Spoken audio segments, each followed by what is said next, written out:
Ouais, il est potox, c'est Ontox, et bienvenue dans cette nouvelle vidéo consacrée à la critique de l'épisode 3 de Deux cerveaux. Et honnêtement, eh bien, on a eu un épisode cette fois-ci, on va dire un peu moins rythmé.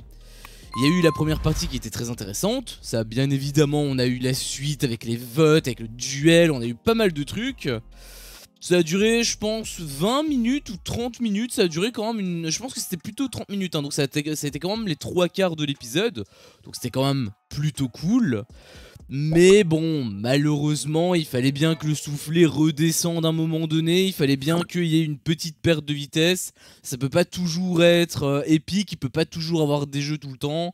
C'est normal, hein, il faut varier un petit peu les intensités, sinon bah, ça devient monotone et en fait on se fait chier. Même s'il y a que des jeux, bah, on va juste les enchaîner, on n'aura même plus d'impact dans les jeux, donc c'est totalement normal, mais je préfère quand même le dire. Du coup oui, la deuxième partie de l'épisode était un petit peu moins intéressante, c'est vrai, la deuxième partie était un peu moins intéressante.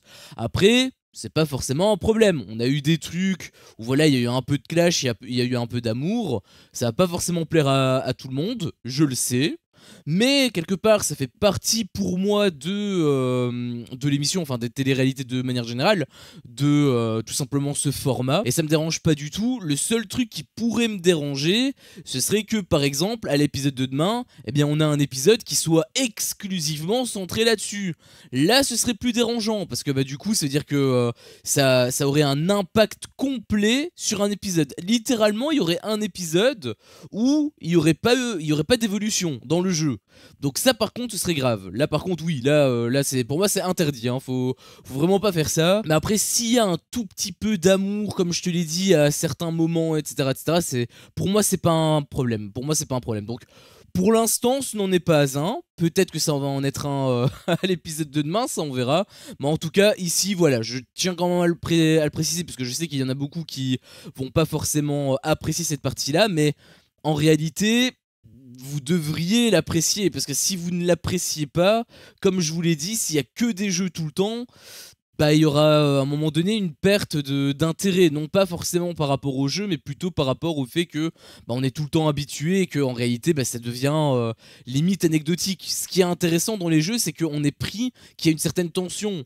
Mais si cette tension elle est tout le temps, si elle est fixe, même si c'est très intense, bah le truc c'est qu'à un moment donné on va s'y habituer. Donc c'est pour ça que je dis c'est pas forcément plus mal. Je sais qu'il y en a beaucoup qui vont pas forcément être du même avis que moi, y a pas de souci. Mais je tenais quand même à mettre des mots parce que eh bien c'est un risque qu'il y a, et c'est même assez probable honnêtement. C'est pour ça que voilà tous les films ne sont pas de la même intensité. Il y a différentes variations. Là, avec les téléréalités, ça peut être pareil, c'est juste qu'il faut pas qu'il y ait un extrême. C'est ça le truc en fait, c'est qu'il faut pas qu'il y ait l'extrême des jeux, mais il faut pas non plus qu'il y ait l'extrême de l'amour, hein. Il faut avoir une balance équilibrée. Donc pour l'instant, bah, c'est le cas parce qu'il y a eu que 10 minutes, mais c'est l'épisode de demain donc qui va tout déterminer. Mais quoi qu'il en soit, l'épisode était à 3/4 intéressant. Il y avait quand même pas mal de trucs avec les jeux. Et la dernière partie, la deuxième partie, il était peut-être un petit peu moins, mais après c'est dans le prolongement des arrivées. Voilà, il y a aussi les candidats qui prennent leurs marques, etc. Il y a eu quelques petits trucs qui étaient même assez drôles par moment, donc en réalité, même s'il y avait de l'amour, voilà, j'avais quand même trouvé que c'était divertissant. Moi, j'étais diverti.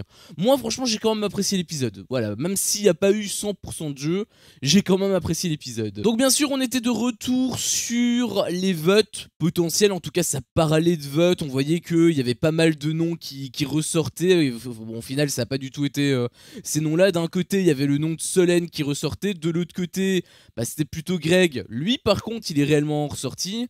Mais la deuxième personne en réalité qui était ressortie, parce qu'il y avait deux personnes, la deuxième personne ce n'était pas Solène, c'était Kim. Donc c'était assez étonnant finalement que ça n'a pas du tout été mis en avant. Alors pourquoi, comment, je sais pas. Peut-être que c'est tout simplement aussi le fait que bah, les votes ont changé à la dernière minute, parce qu'en fait on avait vu lors des votes que en fait c'était des votes ouverts. C'est-à-dire que c'était pas du tout le même système que d'habitude. C'était pas tu devais noter sur un bulletin secret qu'il fallait mettre dans l'urne avec le dépouillement, etc., etc. Je vais y revenir rapidement là-dessus parce que ça me paraît quand même important. C'est un format différent de ce qui se fait d'habitude. Un risque pris, oui. Un bon risque pris, je sais pas. Je pense qu'il a quand même des points positifs avec cette stratégie parce que du coup, le fait que tout le monde révèle leur vote, bah, ça peut créer également des tensions, des représailles, etc., etc. Donc ça peut être intéressant. Mais je pense qu'il y a quand même beaucoup plus de points négatifs que de points positifs. Pour la simple et bonne raison, en fait, que tout simplement, les candidats peuvent réagir en fonction. On avait vu plusieurs votes, par exemple, qui étaient censés être un vote précis, et où finalement, bah, cette personne, elle a décidé de changer à la dernière seconde pour pouvoir soit voter pour qui elle veut, ou pour ne pas prendre de risques, notamment quand il y avait des égalités. Il y en avait qui voulaient pas prendre de risques, et du coup, ils faisaient un petit peu les dos ronds, et ils votaient contre eux-mêmes. Et j'ai trouvé en réalité que c'était assez dérangeant, parce que bah, du coup, ils peuvent éviter d'une part les représailles. Donc l'intérêt justement de ce système, eh bien ça peut être complètement annulé par le simple fait de voilà tout simplement changer à la dernière seconde, de s'adapter. Donc ça, j'avoue que c'était pas super intéressant pour moi en tout cas. Et accessoirement aussi, bah, ça atténue un petit peu quelque part la tension de la cérémonie, parce que comme chacun vote de leur point de vue, que voilà, les votes sont ouverts, ça peut créer des disparités. Par exemple, il y a la personne A qui vote, bah, du coup c'est la personne D qui pourrait s'adapter, mais si ça avait été inversé, bah, ça aurait été exactement le même principe. Ce qui fait que bah, finalement t'as pas de vote fixe et la tension, je la trouve moins palpable. Et je trouve que c'est un peu dommage parce que pour l'idée de voilà révéler au grand public, etc., etc., directement, je trouve que c'est une bonne idée. Le problème pour moi, c'est que ça a été fait en temps réel et j'avoue que j'aurais préféré que tout simplement tout le monde vote de manière simultanée et que tout simplement la révélation de ces votes bah, soit tout simplement nommée. Genre Nicolo, il a voté un tel, tu vois. Je trouve que d'un point de vue tension, on la conserverait et en même temps, on aurait la révélation de qui a voté, ce qui fait que les représailles peuvent quand même arriver, tout en du coup annulant le fait de vouloir s'adapter, de pas vouloir prendre de risques, etc., etc. Donc je trouve que ça aurait été un meilleur parti pris. Après bon, dans tous les cas, ils ont pris les risques, hein, c'est pas un problème. Au contraire, c'est une nouvelle émission dans tous les cas. Donc le fait de prendre des risques n'est pas forcément mauvais. Le seul problème, c'est que du coup, bah, ça peut avoir des effets négatifs. Et si jamais ils font des saisons suivantes et qu'ils restent sur leur même système, bah, ça veut dire qu'on va devoir se le coltiner. Donc c'est un petit peu chiant. J'étais un peu mitigé par rapport au vote. Je trouvais qu'il y avait quand même un potentiel. Malheureusement, il y a quand même pas mal de problèmes. Du coup, j'aurais préféré que ça se fasse autrement, mais bon, ça s'est fait comme ça. Bien sûr, on l'accepte. De toute manière, l'émission a déjà été tournée, donc ils vont pas changer la règle, ils vont pas tout retourner à la dernière seconde, tu te doutes bien. Un truc qui était aussi bien fait, j'avais trouvé, et là ils ont eu une petite amélioration là-dessus, c'est que bah, ils ont donné le nombre de votes. Ils ont fait un classement visuel où on voyait en fait qui était vraiment en danger, qui ne l'était pas trop, et je trouvais que c'était bien plus simple pour la compréhension. C'était vraiment plus facile, tu le voyais directement, il y avait aucun doute, il fallait pas calculer, etc. Un petit peu comme avec les apprentis aventuriers, tu vois, à chaque fois qu'ils font le dépouillement, bah moi à chaque fois je dois calculer, etc. J'ai un fichier Excel pour savoir qui a voté pour qui. Là au moins tout est révélé. Bon, le problème c'est la méthode, la manière. Pour moi, encore une fois, ça crée des problèmes au niveau de l'attention. Mais quoi qu'il en soit, c'est indéniable le fait qu'ils aient révélé, qu'ils aient mis du coup le nombre de votes pour chacun, de manière visuelle, je veux dire, tout le temps. C'est quand même un point positif, donc là j'étais quand même assez content. D'ailleurs, c'est pas la seule amélioration, parce qu'un petit peu plus tard on voyait que voilà, il y avait une petite un petit suspense qui avait été mis en mode oulala, qui va être touché, qui va être voté, etc., etc. Et il y avait une séquence où on voyait Kim qui était en train de prier, où elle était en train de marcher, donc elle marchait et elle priait en même temps.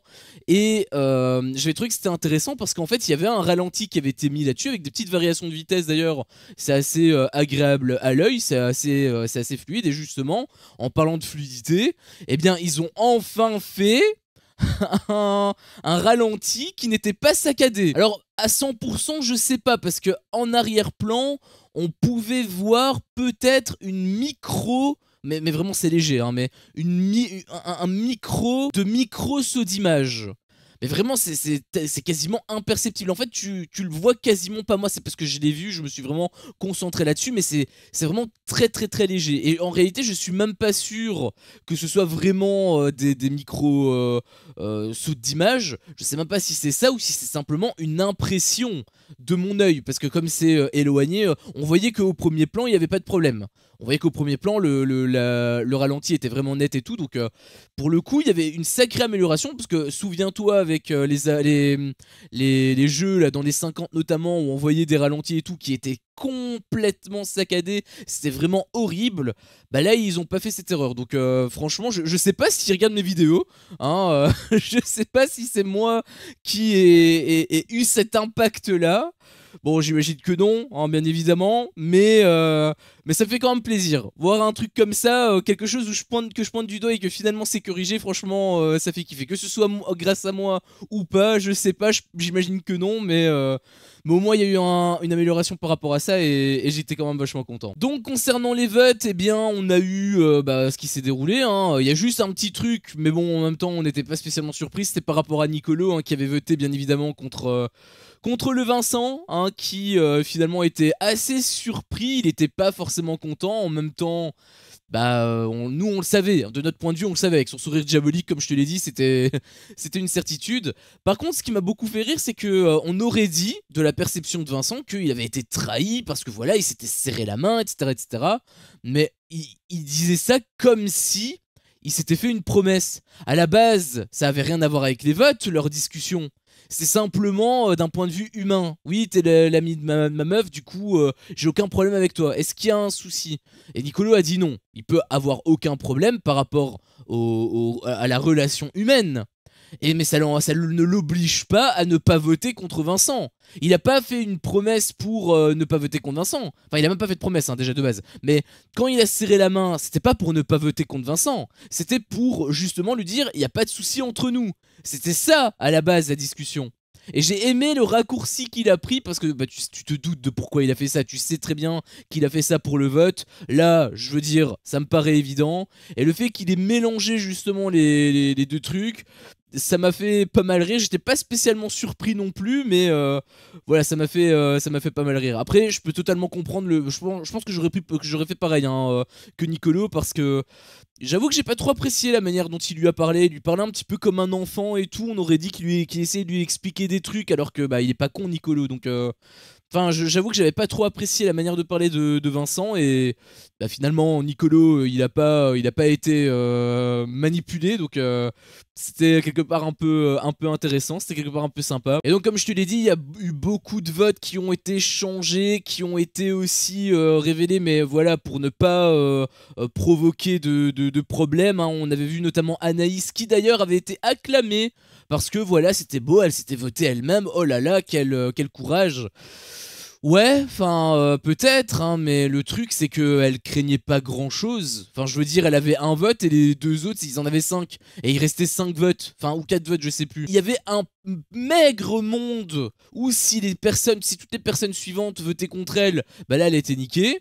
Ça, oui, mais la probabilité que ça arrive, elle était infime. Et d'ailleurs, je sais pas après s'ils ont discuté ou pas, mais j'imagine qu'elle a jamais entendu son nom ressortir.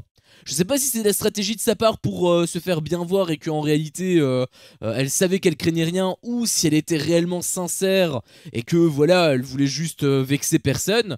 Je sais pas, j'avoue que quand tu rentres dans un jeu et que t'as ce comportement là, moi ça me dérange un petit peu. Il y a eu la même chose avec les 50 saison 2 où elle a eu du mal à rentrer dans le jeu. Elle en a un petit peu payé les pots cassés et franchement ça m'a saoulé parce qu'on l'a vu pendant très longtemps un petit peu au point mort, et quand elle s'est réveillée, bah, le problème c'est qu'il était un peu trop tard. Donc J'espère qu'elle va pas commettre la même erreur. J'ai l'impression qu'elle va commettre la même erreur. J'ai l'impression qu'elle va jouer de la même manière. Donc ça me fait un peu chier. Je te cache pas le fait que tout le monde en plus l'ait acclamé. Bah, ça encourage ce comportement. Ce qui fait que et si tu pars de ce point de vue là, ça veut dire que tout le monde vote pour lui-même. Et du coup basta quoi. Donc je suis pas forcément un fervent admirateur de ce système. Je sais que c'est le système des Marseillais, hein. En tout cas, des Marseillais quand ils sont entre potes IRL, hein, pas quand il y a des nouveaux Marseillais, etc. Là, on préfère voter contre eux. Mais quand il y a quand c'est le noyau dur, ils préfèrent voter chacun leur place. Donc voilà, j'ai pas trop apprécié ça. Il y a eu aussi d'autres imitations. Vincent avait fait pareil. T'avais Eddie qui avait fait pareil. Enfin. J'ai vraiment peur que ça prenne ce tournant-là. Est-ce que si les votes, c'est pour ça aussi, est-ce que si les votes n'avaient pas été révélés, est-ce qu'ils auraient voté pour eux? Ça, je sais pas, je suis pas certain. Peut-être Anaïs, parce que c'est vrai qu'Anaïs, elle aime jouer de cette manière, le fait de de pas prendre, de pas vexer plutôt quelqu'un. En revanche, Eddie, j'ai un doute. À mon avis, lui, il aurait voté contre quelqu'un d'autre. Tu vois, il aurait jamais pris le risque de se voter lui-même. Donc, je suis pas un fervent admirateur de ce système-là. Je te cache pas. Je pense qu'il a un potentiel, mais c'est pas ça a pas le rendu escompté. En tout cas c'est comme ça que je le perçois sur l'émission. Et donc finalement la personne qui a eu le plus de voix contre elle, eh bien c'était Kim, qui s'est joué un petit peu au coude à coude hein, avec Greg, parce que finalement c'était 6-5, donc ça s'est joué à un vote près. Malheureusement Kim a encore été votée. Elle m'a fait un peu de peine parce qu'à un moment donné elle disait, enfin je sais plus si c'était Nabil il me semble qui avait voté contre elle, et elle avait dit t'inquiète j'ai l'habitude, parce qu'il s'était excusé etc. Et elle avait dit t'inquiète j'ai l'habitude. Je la connais pas plus que ça, hein. J'ai juste vu dans les 50. Mais de ce qu'on m'a rapporté et de la manière dont elle l'a dit, franchement, ça m'a fait un peu de peine. Franchement, je me suis dit, parce que je sais très bien comment les Marseillais fonctionnent, et on m'a dit qu'ils fonctionnaient, enfin, c'était vraiment, qu'ils s'étaient vraiment acharnés sur elle. J'avoue que franchement elle m'a fait de la peine. Sur le moment elle m'a fait un petit peu de peine. Et bah du coup elle a dû choisir quelqu'un. Donc la personne qu'elle a choisi c'est Greg hein, tout simplement. En même temps c'était le plus nul. Donc quelque part son choix était logique hein, je trouvais. Et donc on a enchaîné directement avec le duel. Ça pour le coup c'était cool parce qu'il fallait pas attendre. Il n'y avait pas des séquences de préparation qui prenaient des plombes, qui ralentissaient le rythme de l'épisode, qui rallongeaient la durée de l'épisode. Il n'y avait pas ça hein. C'était directement hop on a l'élimination, boum, on part directement sur le duel. Ça pour le coup c'était pertinent. Le fait que il y a des petits moments de blanc, c'est pas forcément un souci. Ce qui est un souci c'est de mélanger les moments de blanc avec les moments intenses, ce qui fait que les moments intenses bah du coup il retombe un petit peu quoi, et ça c'est un petit peu chiant. Quand t'as le moment intense, bah, c'est bien de surfer sur sur ce mood pour conserver justement l'attention, et qu'une fois que c'est terminé, bon bah là ça redescend, et là si tu veux partir sur de l'amour etc comme ils l'ont fait d'ailleurs hein, bah là c'est plutôt justement c'est la bonne méthode selon moi. Et donc on a eu le duel qui était plutôt intéressant, j'avais trouvé hein. C'était encore une fois des énigmes, je pense que ça va être que ça hein, d'ailleurs par rapport à l'émission. Et ceux qui aiment pas les énigmes, à mon avis, vous allez pas trop kiffer ce format. Moi, j'avoue que j'aime beaucoup ce format-là. J'aime beaucoup les énigmes, etc. Et c'est même peut-être pour ça que l'énigme du professeur dans la saison des 50 n'existait plus. Peut-être qu'ils se sont dit, voilà, il va y avoir des énigmes dans les 50, il y a déjà que des énigmes dans The Cerveau, l'émission d'après. Peut-être que ça va être un petit peu too much, du coup, on supprime les énigmes dans les 50, on les remplace par un autre format. Bon, le format c'était juste des cachots, c'était vraiment pas intéressant, mais au moins ça expliquerait peut-être leur changement. Je sais pas si c'était pour ça qu'ils l'ont changé, mais ça pourrait expliquer leur changement. Après moi j'aime bien les énigmes, donc dans tous les cas s'ils avaient ça dans les deux émissions, ça m'aurait pas posé problème. Et donc j'avais trouvé le truc plutôt intéressant hein. On a eu deux questions, parce que ça se faisait sur 3 manches, et Kim elle a gagné 2-0. Alors 2-0 oui et non, en réalité Greg il a buzzé mais un petit peu dans le vent. C'était avec le truc des allumettes là où il avait d'ailleurs un raisonnement mais qui était tellement perché. Entre ça et le truc là avec Laurent Houtan, je me suis demandé mais sur base de quels critères il est venu dans cette émission. Parce que probablement parce qu'il est dans les petits papiers de W9 ou parce qu'il a beaucoup d'abonnés, je sais pas, mais c'est probablement pas par rapport à sa manière de réfléchir, parce que il était tellement à côté de la plaque. J'avais pas la solution, je suis honnête avec toi, j'avais pas la solution. Mais j'avais pas proposer un truc aussi stupide? Je veux dire, les règles sont simples. Il faut modifier une seule allumette. Et lui, ce qu'il faisait, c'est qu'il modifiait l'emplacement des allumettes. Et en plus, il avait une interprétation avec le 1 en disant ah bah il y a 2 allumettes, ça fait 2. Bah non, on voit que ce sont des chiffres digitaux, là, tu vois, les trucs que t'as sur les réveils, etc. Donc non, c'est pas 2 allumettes, oui, mais c'est pour constituer un 1, donc ça reste 1 en fait. C'est pas en fonction de ton interprétation, donc je trouvais qu'il était vraiment complètement à côté de la plaque. Et bah quelque part, le fait qu'il ait été éliminé, parce que c'est lui qui en fait qui a perdu, bah c'est normal en fait. C'est, je veux dire, vu les catastrophes qu'il a proposées, bah c'est logique en fait. Donc j'avoue que j'avais trouvé ça, mais j'avais trouvé ça hallucinant honnêtement. Et bon, après la deuxième question là, pour le coup, c'était vraiment Kim qui avait trouvé. Elle avait trouvé la bonne réponse, donc c'était la lettre. Quelle est la lettre la plus tranchante? H. Et donc c'était elle qui avait trouvé. Je l'avais trouvé aussi pour le coup, donc voilà, j'étais un petit peu content, au moins ça me fait un 1-0.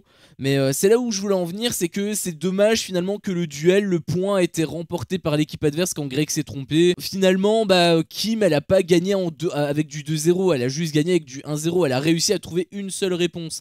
Après, c'est un système qui est très souvent le cas, hein. C'est souvent du plus 1 moins 1, si t'as la bonne réponse, bah tu gagnes un point, mais si t'as la mauvaise réponse, c'est l'adversaire qui gagne un point.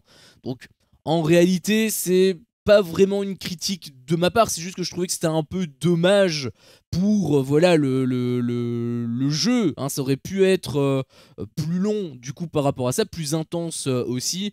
Mais dans tous les cas, voilà, le jeu était quand même assez fun.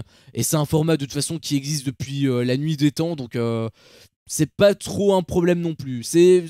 Ça me dérange un petit peu, mais c'est pas le terme déranger est encore trop fort. C'est pas déranger, c'est plutôt que je trouvais ça dommage. Voilà. Et donc Greg a été éliminé, comme je te l'ai déjà dit plein de fois, et fatalement, tu te doutes bien de ce qui devait se passer, hein, puisque, eh bien, il a pas du tout été content. Et ça, quelque part, c'était acté, hein. Moi, j'attendais son pétage de câble, qui est pas arrivé tout de suite. En fait, il a fait une petite feinte. Il avait dit, oui, bah dans ce cas-là, je vais dire au revoir à tout le monde, hein. Au revoir. C'est le jeu, hein. Il avait été plutôt bon joueur, en tout cas au début. Mais je sentais qu'il y avait un truc qui clochait, je sentais qu'il avait vraiment la haine, et ça a pas loupé, puisque directement après, non, moi je dis au revoir à personne, je dis au revoir à Dégain, et il claque la porte derrière lui.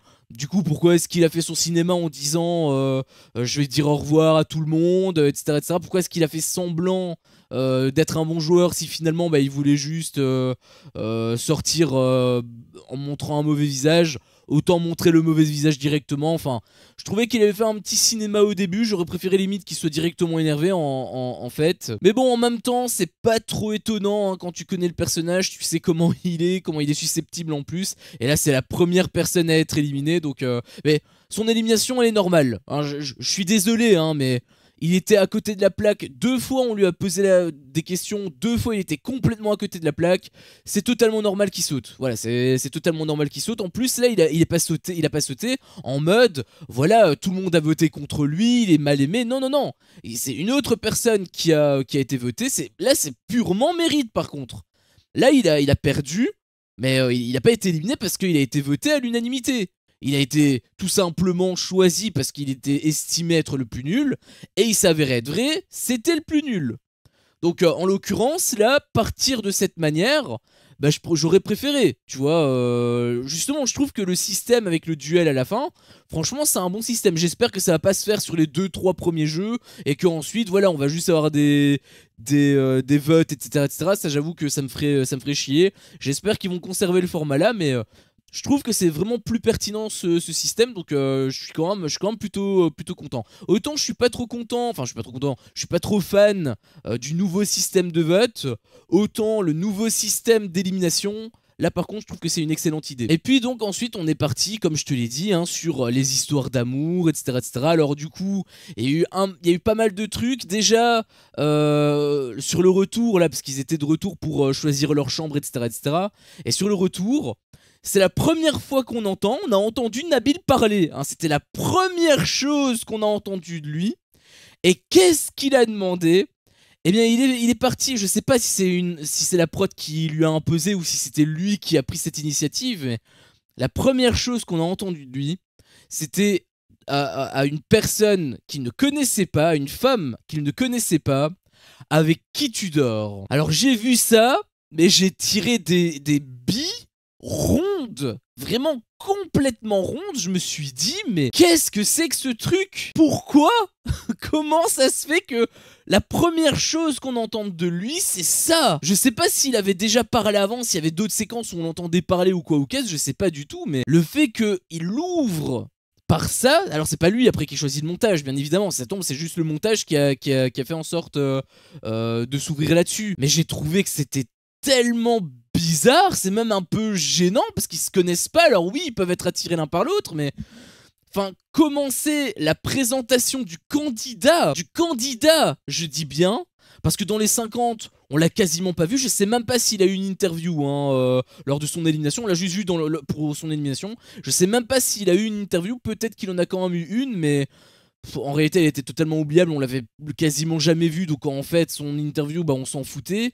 Et là, première chose qu'il dit en réel, par contre, parce que dans les 50, c'était pas en réel. C'était juste l'interview qu'on a entendue, mais il me semble qu'on l'a jamais entendu dans l'émission de base, dans le château, en train de parler aux autres candidats. Là, la première réplique qu'il a, donc la première réplique que nous on entend, hein, finalement, eh bien c'est avec qui est-ce que tu dors? Alors qu'ils se connaissent même pas. Je sais qu'ils sont attirés l'un par l'autre, hein, mais je trouvais que c'était vraiment très précipité, on va dire. Bon alors dans tous les cas, apparemment ça a pas posé problème à Mel, hein, parce qu'elle disait qu'elle était toujours intéressée, il s'était quand même un petit peu dragué par la suite. Il avait quand même rattrapé le coup, hein, Nabil, puisque plus tard, voilà, il y avait, quand ils étaient en train de manger, il avait Mel qui disait pourquoi t'as pas envie de dormir avec moi? Et du coup Nabil il disait bah c'est parce que je suis respectueux, mais du coup pourquoi est-ce que tu lui poses la question si... Enfin, c'était très bizarre. Il lui posait la question avec qui est-ce que tu dors, mais finalement, quand elle lui dit pourquoi t'as envie de dormir avec moi, il lui dit non, je suis trop respectueux. Tu vois, c'est un peu, c'est un peu bizarre, tu vois. Mais bon, dans tous les cas, ça a pas été relevé par les candidats, donc j'ai envie de dire tant mieux. Après, concernant ça, je sais pas trop où on va parce que justement, ils ont l'air de partir sur une sorte d'histoire d'amour, mais j'ai l'impression que c'est scénarisé. Peut-être pas à 100%, peut-être qu'il y a quand même une part de réel là-dedans, mais il y a des séquences, par contre, la séquence de fin, là, déjà il y a eu une musique qui a été d'ailleurs exclusivement composée pour, ou en tout cas chantée pour la situation. Donc ça c'est quand même inattendu. J'avoue que j'ai entendu ça, je me suis dit ah bon ils ont fait ça, ok. Je dis pourquoi pas, hein, je suis pas fermé, mais c'est juste que je m'y attendais pas. Et aussi, et c'est là en fait où moi ça m'a un petit peu plus dérangé, c'est qu'ils ont montré plusieurs séquences pour voilà rythmer un petit peu la musique et tout. Et en fait il y a eu une séquence où on voyait Mel qui était en train de tenir Nabil. Alors du coup je sais pas si c'est une séquence qui a été faite vraiment plus tard quand voilà peut-être qu'ils ont été ensemble et qu'ils ont eu cette séquence là, je sais pas. Ou si tout simplement c'est une séquence qui a été exclusivement tournée pour justement la musique et que du coup c'est en temps réel, c'est-à-dire qu'en fait il s'est rien passé et qu'ils ont tourné cette séquence là. Et là ça me dérangerait un peu plus parce que du coup c'est à dire que c'est de l'acting, ça veut dire qu'ils ont totalement joué le jeu, c'est à dire que ce sont des acteurs, ils ont fait comme des acteurs, hein, finalement ils ont tout simplement créé une séquence alors que au moment où la séquence a été créée il se passait rien, parce qu'on voyait que c'était une séquence, c'était un plan de coupe. On voyait que voilà, c'était un plan pour illustrer le truc et que c'était pas dans le feu de l'action, si tu veux. Le côté réalité n'était pas présent à ce moment-là. Hein. C'était pas, ils étaient comme ça en plein milieu du couloir quand il y a absolument personne et les cadreurs les a chopés ainsi. Non, c'était vraiment un truc fait, créé pour l'occasion, tu vois. Et c'est là où en fait ça me fait un petit peu peur parce que je me dis, est-ce que c'est réel? On avait vu justement plus tard, et c'est d'ailleurs comme ça que l'épisode s'est conclu, et c'est vraiment triste, j'ai trouvé, parce que le cliffhanger du coup bah il est pas spécialement très intéressant, vu que le cliffhanger en gros c'était tout simplement Mel qui voulait changer en gros le casier de Nabil, parce que comme Greg s'est barré bah, du coup elle voulait que Nabil soit à côté d'elle, et Nabil il a refusé. Alors déjà pourquoi est-ce qu'il a refusé je sais pas, mais justement le fait qu'il ait refusé et que Mel elle ait rajouté le fait que voilà elle le prenait mal, etc., etc.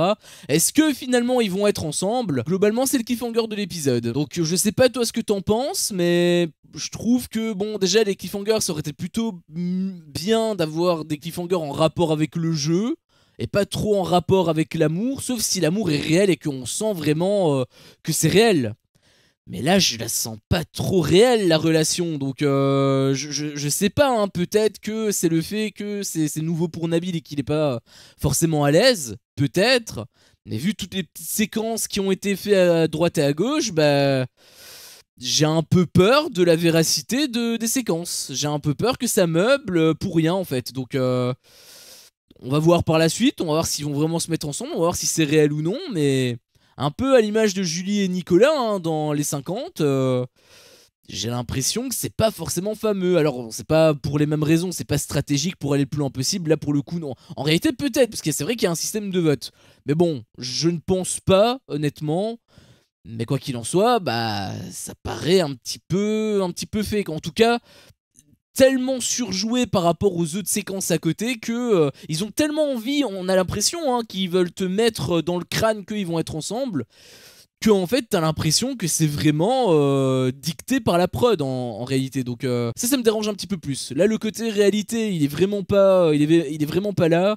Et bah, pour une télé-réalité du coup je trouve que c'est dommage. Bon on verra par la suite, mais voilà, il y a eu quelques petits passages comme ça qui ont été un peu bizarres, mais ça me fait un petit peu peur par rapport à la véracité de leur relation encore une fois. Et donc ensuite on a eu le choix des chambres qui était pas du tout intéressant hein. Il y avait des petits trucs qui étaient un petit peu drôles à gauche et à droite, c'est vrai hein, genre le truc où il ronfle par exemple Eddie, ou le truc où voilà bêta pour dire bêta en fait, mais avec un petit accent pseudo-anglais qui veut dire en gros better, donc meilleur, pour justifier le nom de l'équipe. Bon, c'était un peu divertissant, ils sont restés un peu longtemps quand même hein. Là-dessus on avait quand même compris dès le départ, même si ça avait pas trop l'air d'être le cas pour... C'était qui? C'était Anaïs je pense qui était justement avec eux. Enfin c'était pas super intéressant, le truc qui était réellement le plus intéressant, et j'aurais probablement préféré que le cliffhanger limite soit centré plutôt là-dessus, puisque là bah, pour le coup c'est un vrai truc, tu vois, c'est pas un truc fake, c'est tout simplement le truc avec Vincent et Marois, parce qu'en fait Vincent voilà il était pas du tout content, ils avaient eu une petite discussion par rapport au comportement de Nicolo. Marois l'avait un petit peu en travers de la gorge aussi, en même temps je peux le comprendre hein, c'est son mec et il vote contre lui, je peux comprendre qu'elle soit pas super contente. Après elle a pas trop l'air non plus de lui en vouloir, parce qu'elle disait voilà, si j'ai envie de, si c'est mon ami c'est mon ami, si j'ai envie d'inviter à mon mariage, ça c'était le lendemain, si j'ai envie d'inviter à mon mariage je l'invite à mon mariage. Enfin, elle avait pas trop l'air non plus de lui en vouloir hein, donc je sais pas trop comment ça va évoluer, mais elle avait pas trop l'air non plus de d'être à ce point rancunière comme elle le disait. Donc on verra, peut-être qu'elle va le faire payer uniquement dans le jeu, en votant contre lui peut-être, je sais pas si elle va aller jusque là, mais c'est possible, hein, qui sait, on verra de toute façon. Mais en tout cas je trouvais que c'était vraiment beaucoup plus intéressant leur échange, parce qu'on voyait que Vincent lui il était vraiment pas content par rapport à Nicolo. Et j'avais trouvé qu'il y avait un truc qui était super grave pour moi. Après peut-être qu'en réalité c'est pas si grave que ça, mais je trouve quand même que c'est vachement limite, et le fait que la prod ait filmé ça, qu'elle l'ait montré, et que bah, du coup j'imagine il a eu aucun avertissement hein, probablement, et bien je trouvais que c'était quand même assez grave, parce qu'il a eu des propos qui étaient... Bah c'était du racisme en fait hein. Il avait appelé le Rital. Alors normalement c'est quelque chose pour appeler les Italiens, c'est les Italiens de Sicile il me semble, les Rital. Normalement c'est pas censé être une insulte, mais de la bouche de Vincent, vu comment il l'a dit, et dans quel contexte, quand on connaît également bah, sa relation avec lui, on se doute que c'était pas pour le décrire, hein. On se doute qu'il aurait appelé Macaroni limite... ça aurait été pareil, tu vois. Donc je sais pas tout ce que t'en penses hein, par rapport à ça. Pour moi c'est vraiment grave hein. Pour moi c'est vraiment du racisme pur. Et le fait qu'il ait rien eu, que ça a été accepté par la prod et tout, je trouve que c'est vraiment limite. Et à ce qui paraît c'est pas la seule chose qu'il a... Enfin c'est pas la première fois qu'il a tenu des propos ainsi. Pas dans The Cerveau, mais dans d'autres émissions. Il me semble que c'était dans La Villa des Cœurs Brisés, si je dis pas de bêtises, où apparemment il aurait appelé Marois épice ou un truc comme ça, en rapport avec le fait qu'elle soit marocaine il me semble. Enfin c'est une je sais plus, c'est marocaine, algérienne, je sais plus c'est quoi sa nationalité, mais voilà, bref c'est en rapport avec ça. Et du coup bah ça a un petit peu fait polémique. Est-ce qu'il est raciste ou non? Bon, il sort avec elle, donc normalement non. Tu vois, sinon un raciste ne sortirait pas avec une personne qu'il déteste, ou en tout cas une communauté qu'il déteste. Mais le fait en tout cas d'utiliser un propos comme ça, peut-être qu'avec Marois ça passait parce qu'ils sont ensemble. Peut-être que c'était drôle sur le moment. J'ai pas vu la séquence, je sais même pas si c'était une séquence de la Villa des Cœurs Brisés ou si c'était un truc qu'il avait dit en live ou un truc comme ça, je sais pas du tout. Peut-être que c'était juste pour rire. Ça peut pas forcément plaire à tout le monde, mais peut-être que c'est juste pour rire. Par contre là, dans cette situation-là, bah tu sais que il est pas content de Nicolo, qu'il a la haine. Et là, s'il utilise des propos comme ça, tu te doutes bien que c'est pas forcément pour rire. En tout cas, pas pour rire avec. C'est plus pour se moquer de lui et voire même le dénigrer en réalité. Donc, pour moi, c'était limite. Pour moi, c'est carrément en fait du racisme. N'hésitez pas vous à me dire ce que vous en pensez, mais je trouve que c'était grave et le fait que ça encore, c'est passé, je trouve que c'était vraiment honteux. Hein, encore une fois, après c'est léger. Hein, s'il y a que ça, entre guillemets, on va dire que c'est pas si grave. Tu vois ce que je veux dire? Il faut pas non plus atteindre un extrême. Mais en tout cas, la ligne, je trouve qu'elle avait quand même été grave touchée. Hein, donc, à voir. J'imagine qu'il va pas aller plus loin dans tous les cas. Sinon, il va être viré. À un moment donné, la prod, elle peut pas accepter. Je peux pas croire le contraire. Mais pour moi, c'est limite. Pour moi, c'est du racisme. Pour moi, la limite, elle a été franchie. Mais je peux comprendre que pour certains, la limite ne soit pas franchie. Donc, encore une fois, n'hésitez pas à me dire ce que vous en pensez dans l'espace commentaire. Mais j'avoue que j'ai entendu ça. J'ai été choqué quoi. Enfin bref, sur ce, c'était mon avis sur cet épisode. Si mon contenu te plaît, fais-le moi savoir en me laissant un énorme pouce bleu. À chaque fois que je vois ça, je vois que mon contenu plaît et donc moi ça me motive à continuer. Si t'es pas encore un peu tox, qu'est-ce que tu attends pour me défoncer ce gros bouton rouge? N'hésite pas à activer la cloche pour ne rien louper et je te dis à la prochaine pour une prochaine vidéo. Ciao.